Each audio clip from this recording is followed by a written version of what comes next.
Hi, Steve. Good morning. Good morning, Kat.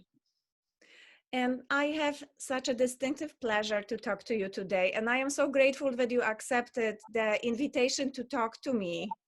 Well, thank you for the invitation and for liking my art enough to want to review it and all of that. So it's my pleasure.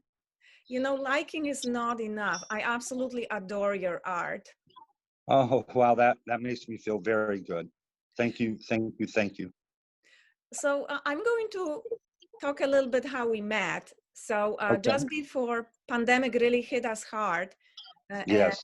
I was visiting Cape Cod, and you probably don't know it, but this is not the first time that I went into your gallery because I absolutely love looking at your paintings and what new idea and creations you came up with. And this exactly what happened late winter, this year. And when I Yeah. started, you were right there, and I find it such an opportunity to talk to the artist and painter, and look at your hands. You showed me some painting on your hands, so you were still Okay. working on one of your projects. And Yes. and this brief exchange was so positive and so meaningful for me. And then we started to follow each other on Instagram, and I absolutely love these interactions that we have, and I love art. Yeah, I know you know, for gallery people and artists, we often, the whole business of art has been arranged where the artist has been kind of kept out of the loop a little bit. The gallery owner or what have you will deal with the art lovers or buyers or what have you. And in building my business, I really wanted to get to know the individuals. And so my studio, as you know, is right there within the confines of the gallery itself. And that was done, it was created that way, not only to provide me interaction with people who just love art, and but I also wanted to create an environment that fed creativity in others. And I wanted them, and it happens a lot with younger people and children, but also adults who have had this burning desire to create. And no one's really bothered to give them, I don't know what you would call, maybe permission Mhm. or the incentive to say, just go for it, make a mark on a canvas, and it's an enjoyable process, and creative energy is so powerful, and if it's within you and it's stifled, I don't think it's healthy. And Well, so that's fantastic what you just said about the creativity and balance, and how really, if you are unfulfilled, whether it's your profession or your amateur paintings skills or whatever else you create, that it may create this unhealthy imbalance. And this is really great. it, it really did. It does, because I witnessed it firsthand as a child. My parents were both very creative people. I grew up in real poverty, off and on. My father was a World War II veteran who had suffered what would now be called PTSD, because he was on the front lines of the war in Europe. And my mother was also very creative. And because of our poverty and growing up in Appalachian stuff, there was really no outlet where creativity, could be explored and honored. Yeah. And I remember my mother would write poetry in order to release that creative energy.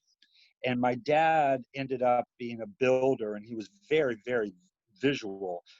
He could look at a wall and tell you within, like a quarter of an inch, the exact size and stuff. But he also had this burning desire to really be creative. Maybe he would have ended up a sculptor or something. But they had to sit on so many of those impulses, and it really was destructive. Yeah. I firmly believe that. And so as a young child experiencing that, I knew the power that if you had it, you had to let it go in some way. And so I like to help people just to give them permission, and a little pat on the back, and tell them, just get to it. It's very healthy for you. Just get to it. Don't sit on it. Yes. And so I've developed a lot of friends, and we, they come in and they want to know about this technique or that technique. And I tell them, this is a place of learning, and we all learn. I learn from them, they learn from me, and, go off and do your own thing. Right. And that's exactly how I feel about you, not only artist, you call yourself more artist than the painter, because there is Yeah. something about creative process that you feel makes you happy. And there Yeah. is science behind the happiness right now. And Yeah. and it's part of being fulfilled in life, just like you said, whether it's taking a brush and painting, or singing, or being part of a choir. I think it's just part of this artistic venture. Yes. Yes. And the reason I delineate between a painter and an artist, it has its roots both within me personally, but also within art history.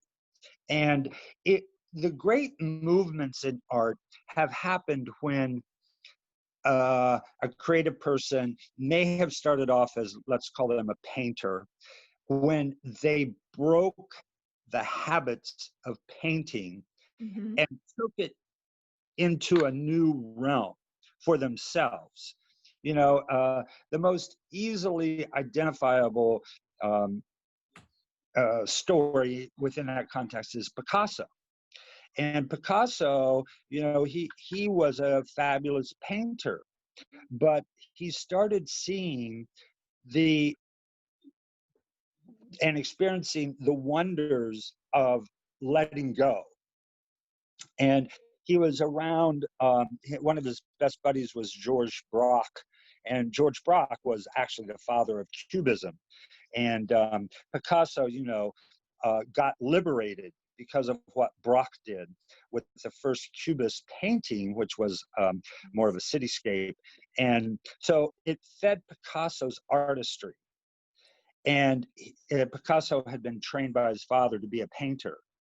But you can see through the evolution of Picasso's work how letting go and expressionism won the day for him. And he was championed by the right people as well. But so that is why I delineate myself, because for me, I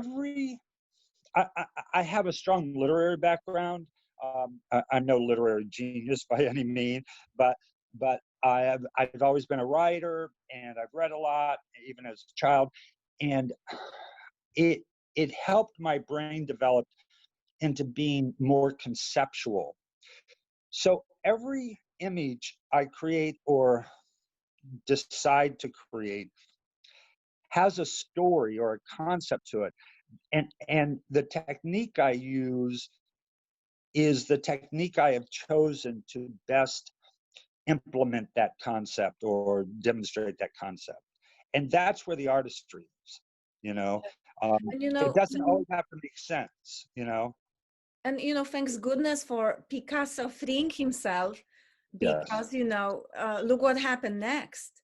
Yeah. It's Exactly. absolutely, the Cubism exploded, and Picasso redeveloped himself multiple times. And some people really disliked it. They liked his more early classical work.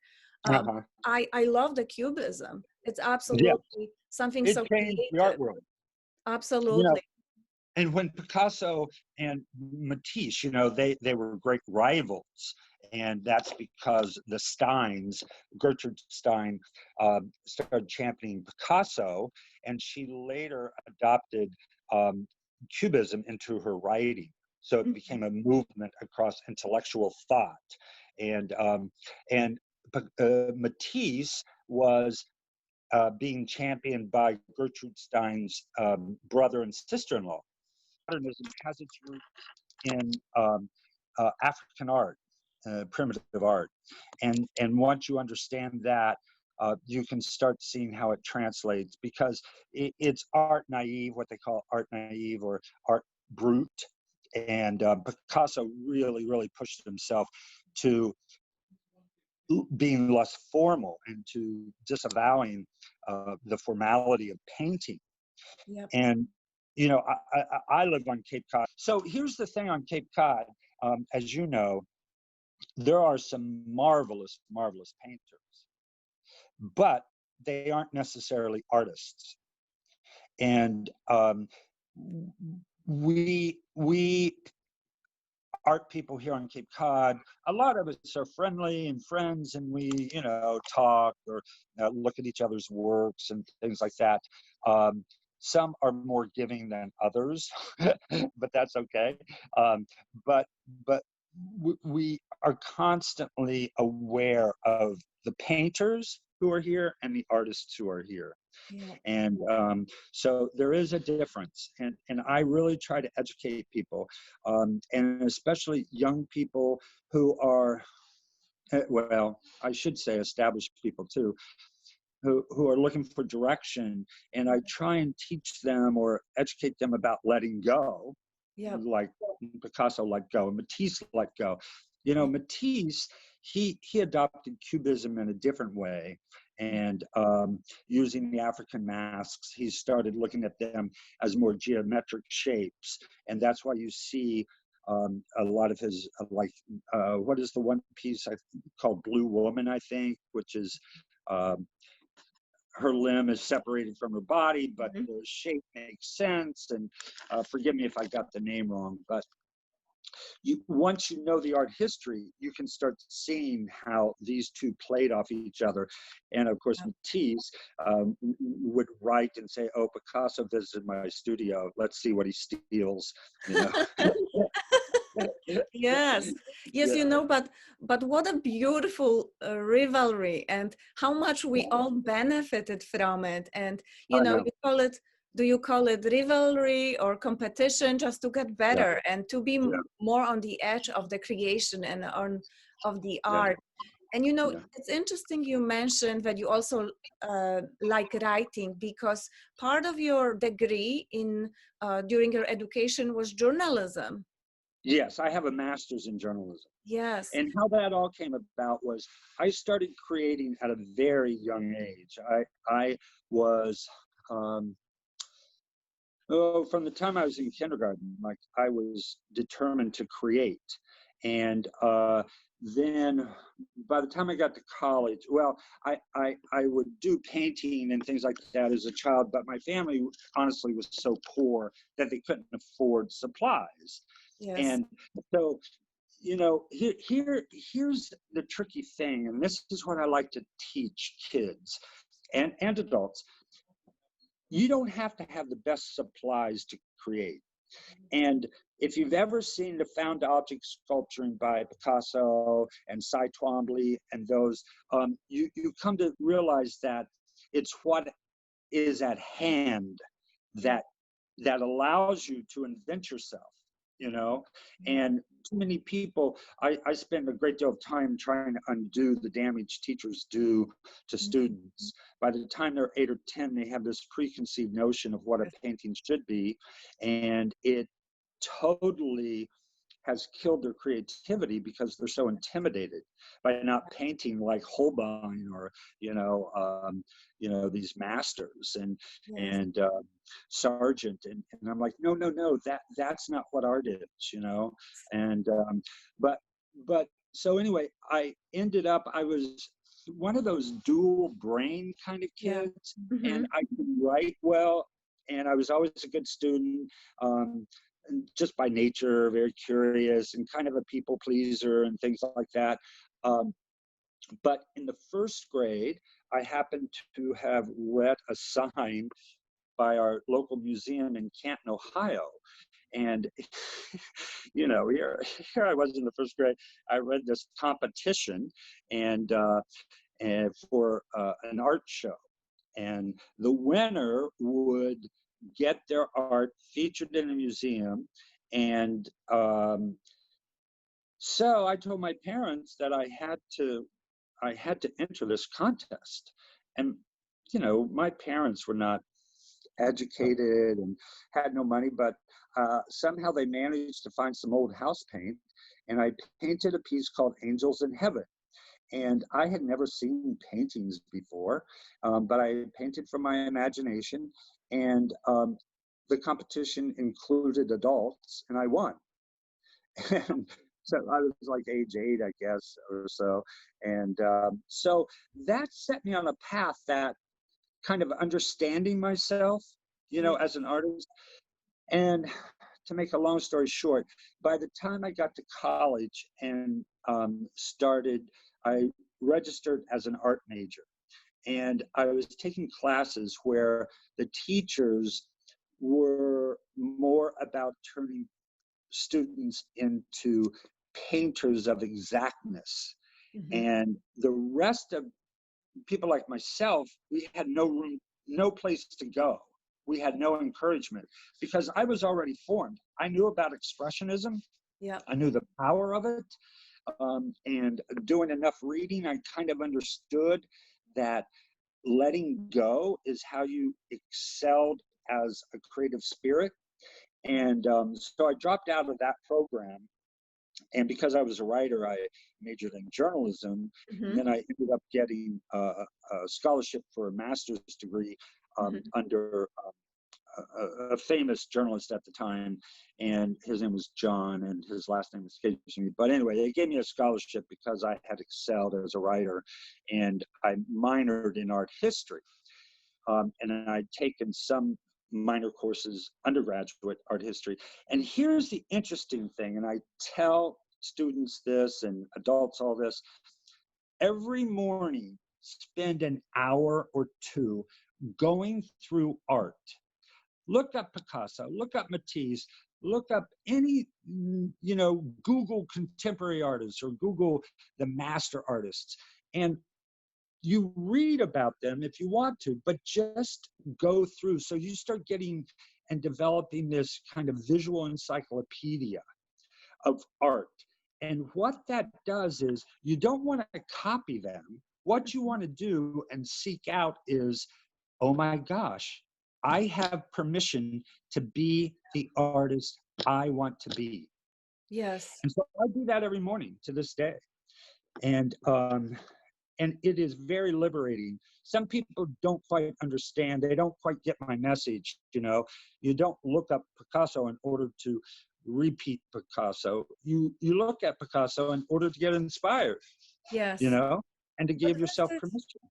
this is incredible what you said, because, you know, part of what I'm doing is also being educator. And in order to get better at any subject, and in medicine, you know, you Mhm. repeat, you have a certain algorithm and a scheme of doing things, but at the end, what kind of doctor and physician you're going to be, it's Yeah, up to you. And you just follow your multiple, you know, educators, your faculty, and you yeah, take the best piece of what they have, and you yeah, created, you molded that to be your own. So I think it's so translates into not only the field of medicine, but any education, any right. branch of life that you can think about. And as you know, part of medicine is a science, Yes, and then yes, not only science, but also art. yes. Well, you Uh, know, some of my bios, I talk about, I most often paint from concept or create from concept and metaphor. And one of the great things missing in our culture is the ability to think metaphorically. And in regards to medicine, you know, I'm undergoing a particular situation, and I was diagnosed. Well, I was in my studio on a Tuesday, I think it was March 23rd, and a friend stopped by to say hello, and I had these dancing angels come across in my left eye. And I was somewhat stunned, you know, as you can imagine. And I told my friend, and she went to Dr. Google, and mhm. Dr. Google said, well, you should have it checked out because it sounds like a torn retina, basically. So I was rushed up to the ophthalmologist, and he said, no, your retina is fine, but you're having ocular migraines. So that was on a Tuesday at 10 a.m. Tuesday afternoon and Wednesday, I took it easy, thought, okay, I'd been on my feet for 9 years, painting 9-10 hours a day, and it was not a bad thing to take a break.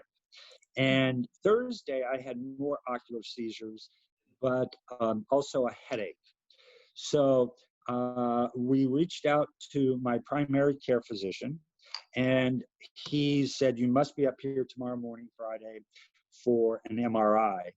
The radiologist, luckily, was a good one and said his brain has swollen some, rush him to the hospital. So I was rushed into Mass General Hospital, and they, within a day or two with proper scans and stuff, they found 2 lesions, one on my back, you're the doctor, occipital Occipital. lobe, okay. Medical guess was that it was autoimmune, and they suspected it was Behçet's disease. Is that correct? Behçet's. Behçet's. And so they did an anti-inflammatory test, and that didn't really answer all their questions. And so I went in on Friday. On Monday, I had a brain biopsy on the right temporal lobe, and so it came back that I had 2 brain tumors. Now, the good thing is it was early detection. The other thing is that one is 7 millimeter. The one on my right temporal lobe is 7 millimeters. The one on my back, occipital lobe, is 3 millimeters. And it was triggering the dancing angels because it was affecting my left vision, left eye vision. And so I was very lucky in that regard. I have to confess that the diagnosis has been spun many different ways, and I had, being very vulnerable. A lay person in the medical world is very vulnerable, especially when you start talking oncology. Because it went from being an autoimmune kind of analysis to being cancer. Yes. And so I felt very vulnerable and things, and of course, COVID was raining down on the world and closing up the hospitals. And so I was at Mass General Hospital for 7 days. For 7 days, and I was having positive responses to acyclovir drip. Is that the correct name? It's acyclovir is a medication against the virus. So, herpes. Yeah, and yes. I've always had herpes, cold sores, and sometimes very severe. And so one of the doctors suspected that I had a herpetic outbreak in my brain, which does happen. And so anyway, the biopsy revealed an oncology situation, and so most recently I got admitted to Dana-Farber, and I've been on a 6-week treatment regimen of radiation and chemotherapy, and early detection, the smallness of the tumors gives me a really strong, and my overall general health. There is some suggestion that I was using highly toxic spray paints without proper ventilation and being really dumb and not wearing a high-powered mask, that it might have inflamed the brain and kicked this event off. And some scientists say yes, that happens. Some doctors say no, that there's no data on that. But the companies put very plainly on the back of their labeling, like, brain events are not uncommon if you get overexposed. So I've been doing that battle, but my diagnosis I've had very few side effects from any of the therapies, and a little bit of nausea, um, uh, a little bit of headaches that I take Mhm. Tylenol for. Yeah. But here's the point I wanted to make: thinking in metaphor changes the way you react, and it changes the way you behave, and it changes the way you create if you use metaphor within the context of creating. One of the things I find lacking in medicine is I don't find a lot of metaphorical thinking. And I think one friend of mine in medicine said that's because doctors are trained to get into a lane and they stay there. You know, that's their lane. And they back it up with science and data, which you have to do, uh, you know, Yes, and yeah, you have to do that. you But do. there's also ways to get off that track and maybe think in a new way. And if you think of Salk, Jonas Salk, solving the mystery of polio, it really gets down to more conceptual and metaphorical thinking. He Absolutely. somehow stepped out of the box. Yes. So I like to talk to people who are interested. Some people are not. Mhm. Mhm. But I like to get them in the groove of thinking conceptually and thinking, metaphorically about what they're creating. And it doesn't. Sometimes the metaphor happens after you've created. And I ask them to let their bodies go and to pick up, maybe it's chalk, maybe it's watercolor, maybe it's acrylic house paint, and Yeah. to start making marks on canvas and let that experience take itself to its logical conclusion, and then you step back and you find the metaphor within what your body and mind has done, some of it subconscious. In this regard, there's definitely, I can see in medicine, we can learn so much from science. And I actually am going to promote this video for people in medicine, not only art, but also education. You mentioned about children having permission to, Yeah, just create, do whatever feels right, even if that's it's right. playing with sticks or Yes, building a sandcastle, that's right. and taking a beautiful photo, whether it's Yeah. on a beach, beautiful and, portrait, and or then print, I tell kids, take a beautiful photo, print it out at a color printer or wherever, and then paint over it, you yes, know and use that as your base to teach yourself something, or let it organically, and that's the big thing for me, let it organically develop. yes, Maybe you print it out on a color printer, and then you take crayon and you will transform that into something new.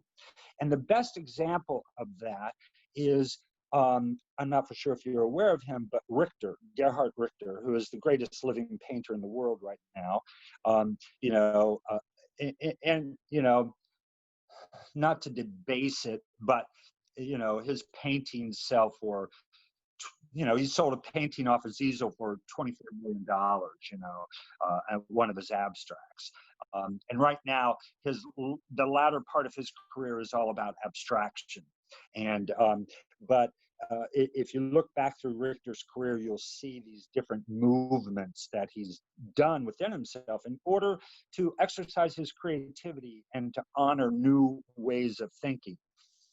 yeah, But the point about printing something out from a color printer and then going over it, a good example is he did family portraits in which he overpainted, like he took family photos, that were part of his family history, and he painted over them. Sometimes they were just a squiggle mark, and sometimes he does more elaborate work. But that's thinking in metaphor, because yeah, you're taking something that exists and transforming it into saying something new. There's a yes, picture of I believe it's his aunt, that he just scribbled paint over. hmm, And suddenly you're looking at a portrait, but you're looking at the psychology of both what Gerhard Richter experienced during the war when Dresden was being bombed and he had to flee, and what his family experienced. So there's all these multiple levels coming just because someone dared to do a squiggle, you see. And that's the beauty of letting go Yes. and not trying to like repaint that photo exactly. Yes. And that also tells me that, there is a permission of living your own life. You don't Yes. want to be a follower. You want to have your own path. And sometimes, on a path, you fall a few times and then you get Yeah. up and you go. Yeah, the same for doctors. Listen, I doubt there are very few people patting Jonas Salk on the back. They were Yes. telling him no, no, no.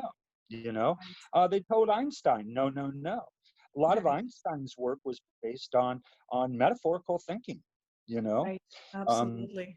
and yeah, and doctors, I do understand because even artists, this, this is the art world. It's changing because of the pandemic, but the art world is built on, there are artists who live on the outside, right? Let's say they're the cell membrane, so to speak, and the gallery owners have put themselves in the center, Mm. and they have controlled the art world, and they have controlled the cell membrane. And listen, I may be all wrong about how this works scientifically, but you'll be able to correct me. But, um, but I chose to empower myself. That's why I had a business problem to solve. My business problem was I needed a place to create. I could not afford both a place to create, like a studio, Mhm. plus a gallery where I could show my art and other artists, if that's what I wanted to do. And I found it very, uh, I don't know, I was not going to put up with gallery directors telling me no, simply because they had developed their own business model and they didn't want a newcomer coming in there. And Yes. I'll give you a prime example. Here in Chatham, I was turned down by a gallery, and because my business started on the front porch of my house in Provincetown. I was painting on scrap lumber and selling them off the front porch, little paintings. They were called, I branded them memento paintings because a lot of them were of water and the dunes of Cape Cod and things like that. So they were little mementos, and they were an immediate hit, and that gave me confidence. But there's another instance. I stepped out of the box. Now Mm. the gallery directors came after me, of Ah, course, you wow. know, because I stepped out of their box. And then I tried to get a gallery here in Chatham to accept my work, and I had sales records, and the gallery owner poo-pooed me and said absolutely not. So my partner and I came up to Chatham, and we found this space, and my business was built on necessity. I had to have a place to paint as well as to show my work. Yes. So that's what I do. And I get to interact with people, and Well, educate them and spend time with them. And and now I'm an international success. But yes. I broke the mold, Yes. you see. I didn't seek permission from the establishment to succeed. And this is what I try and tell young artists, like, break the mold. Yes. And medical people can break the mold too, Yes. And you know. I just did an interview with the colleague of mine, Chris Gould, who is a chiropractic. And Oh, we were talking about this, how he had to find and fight almost about his place in the medical community to be accepted. And hmm chiropractors, masseuses, physical therapists, maybe the latter is a little bit more mainstream, but they had to find their own voice. And as you yeah, know, with a crisis of opiate in this country, we had to as a mainstream medicine to give, to be more open-minded and Yeah. in a sense give permission for this, in a sense alternative but truly integrative health model to Yes. come to the center. Yeah. Because when you think about the center, what you referred to, Steve, is a being a DNA. Yeah. Because this is how it all starts, and Mhm. it's from the bulb, and the gallery is a messenger, and Mhm. translates or lets your art to be shown, or Mhm. but you are really a creative part of it. And I think in medicine it's very similar, that when Yes. I think about it, it should all be, the DNA should be a patient. Yes. And, my patient keep coming back to me. As you know, I'm a arthritis doctor, rheumatologist, and, I treat them with various modalities, medications, but they tell Mhm. me, I had achy sore back and I used my chiropractor for a decade. Yeah. And this is, something we have to give permission to my DNA, my patient, to do that Yeah.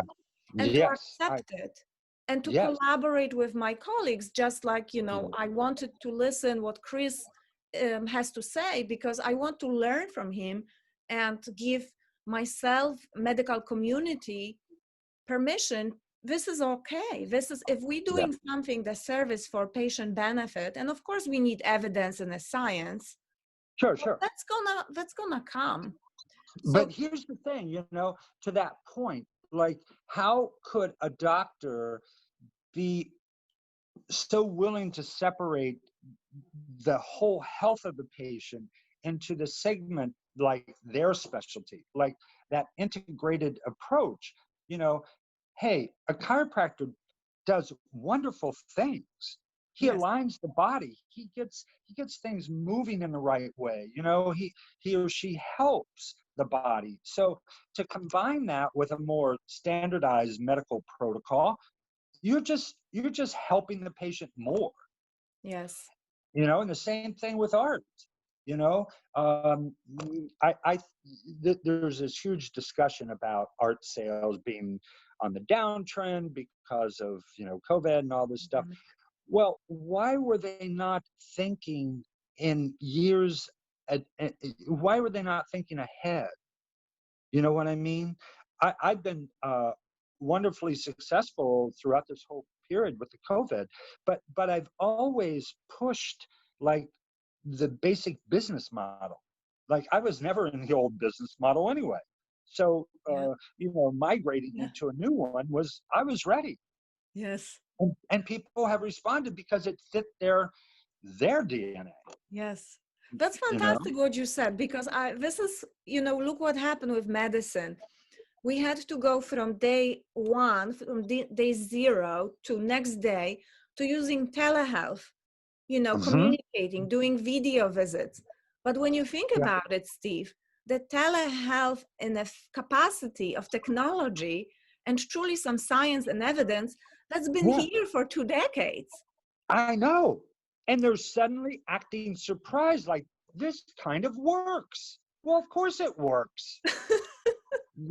Yes, you have to get lab tests and things like that. But for me to converse with my doctors through telemed, I mean, rather than risk, getting, some kind of infection from COVID or whatever. And to think, here's the crazier thing. The insurance companies weren't covering it until this crisis. And And it, they saying they gonna, when the pandemic is over, they gonna reverse the course. And I'm saying, if we're not learning from that, when yeah, they're are we not, going to learn? because When they're and in a how? lane. What does it They are take to learn? yeah, they are in a lane. It's very hard to get people out of the lane.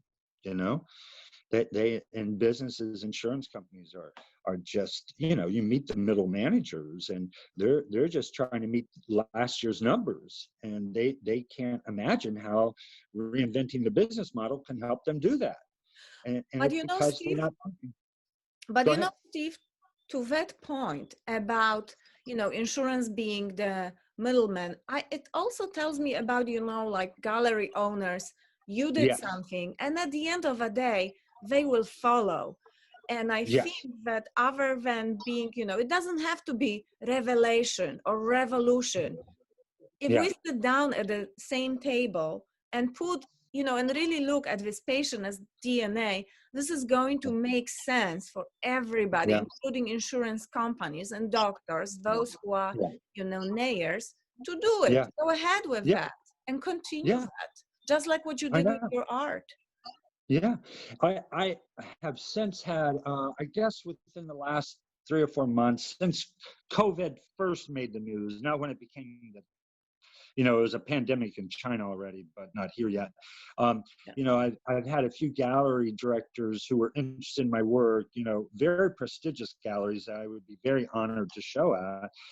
But they reached out to find out, oh, how are you doing? And we are talking galleries with paintings that sell for 100,000, 400,000.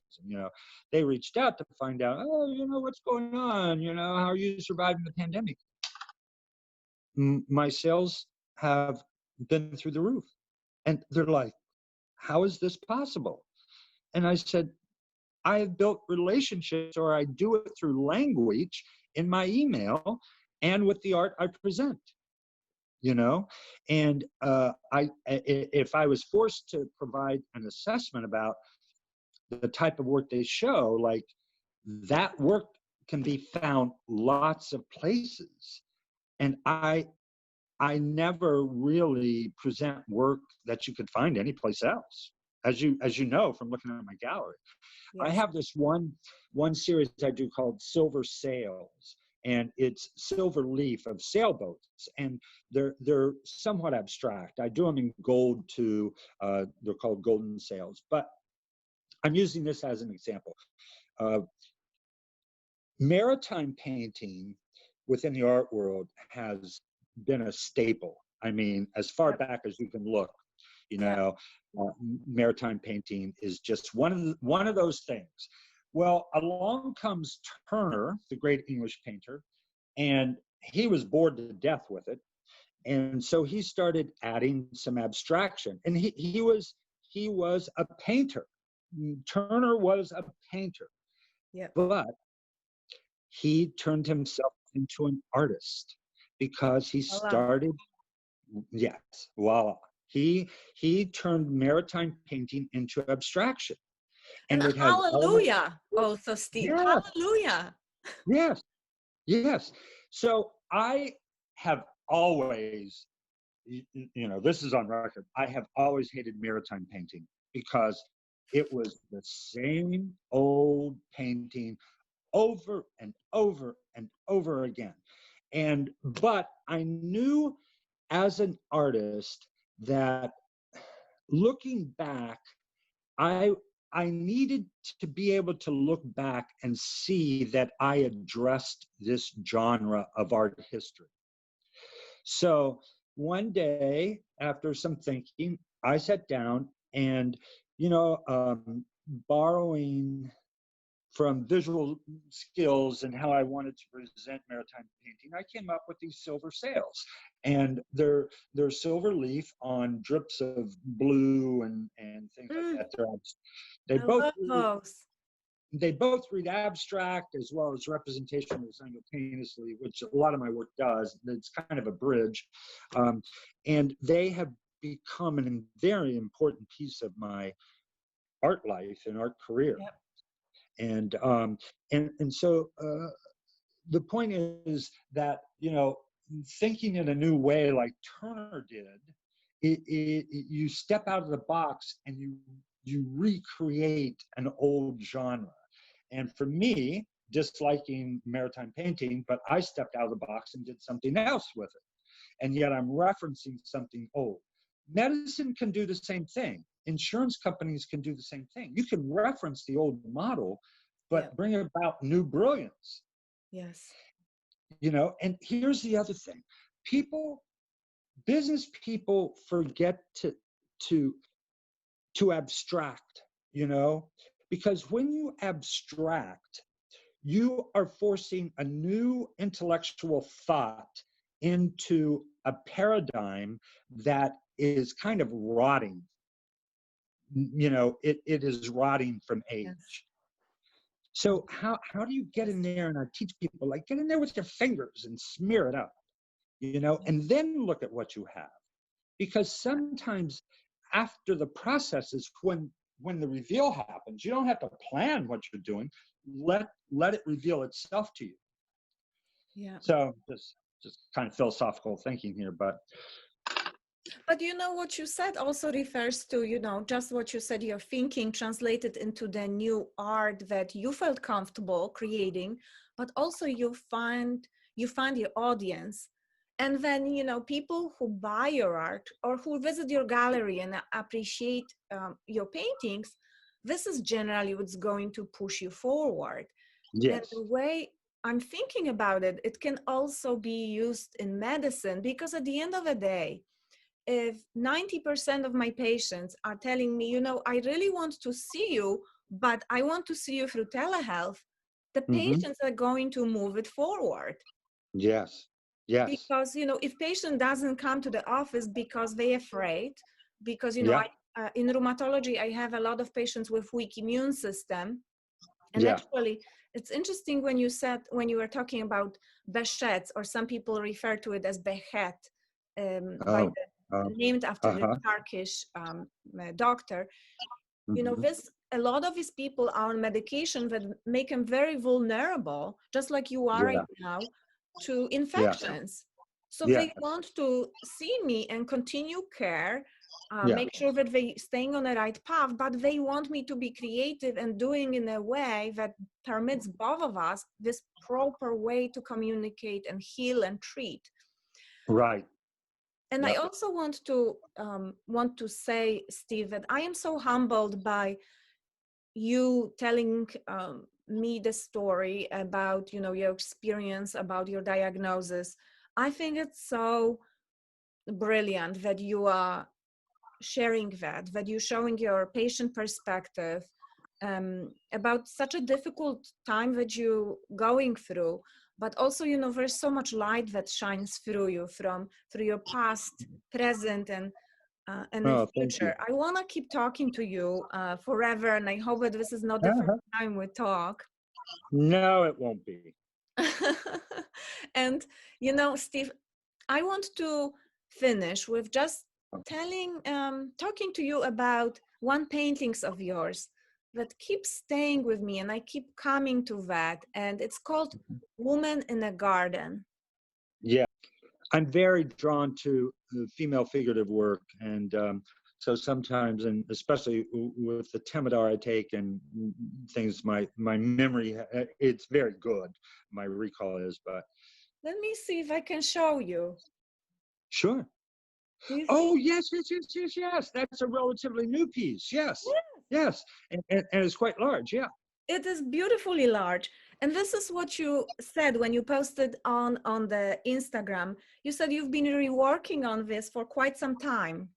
I Yes. still have some work to do, but it's almost there. I hope you enjoy it. And I'm thinking, Steve, this is just you know, reworking things, making things better. But you know, to me, this perfect, Great metaphor, huh? it really is. And I think even right now where you are, it's even more meaningful. But I just love this painting. And Oh. I also, you know why I like it? Because I think of myself as a woman in a garden, and you show the back of a woman and looking forward, but Yes. surrounded by grass, by Yes. tall grass, and you can choose whether it's inspiring or overwhelming. Yeah. But looking forward, it's just such a beauty, and I want to congratulate you on this painting. And oh my Interesting goodness, story about that painting. I'll tell it to you if you don't mind. you please tell me. Oh, at one time she was full bodied from the back. And I thought, originally, I thought I was painting a nude, a female nude. But what eventually happened was I came to realize I was actually painting a woman on a journey, and a woman in a garden walking forward. didn't require complete nudity. So what I did was I brought the grass up in order to cover some of her, her backside and things, because I did not want the painting or the viewer to focus on just her buttocks. Yeah, it looks like, yeah, this is the latest version, isn't it, Kat? Yes. With the grass going up over her buttocks. Yes. Yeah. And so that I did that for a purpose. And I wanted the metaphor to be about a woman on a journey surrounded by nature. And the grass, it does indicate some flowers there in a very expressionistic kind of way, because Yeah. I wanted the viewer to bring their own story to it. But I'm so glad you like that, because it really developed over the course of a month or so, as I awoke to what the woman wanted me to tell about her through my Yeah. painting. You That's know, just and fabulous piece. and, and so I wanted, and this is a hallmark, and just the essence of me as an artist is, unless it's organic. And sometimes, you have to keep working on something, and sometimes it's just a mark. Sometimes it's just one little mark you make that transcends something from being, you know, painterly or a painting, into being something really special because it's organic. And Yeah. now that particular piece feels very organic to me.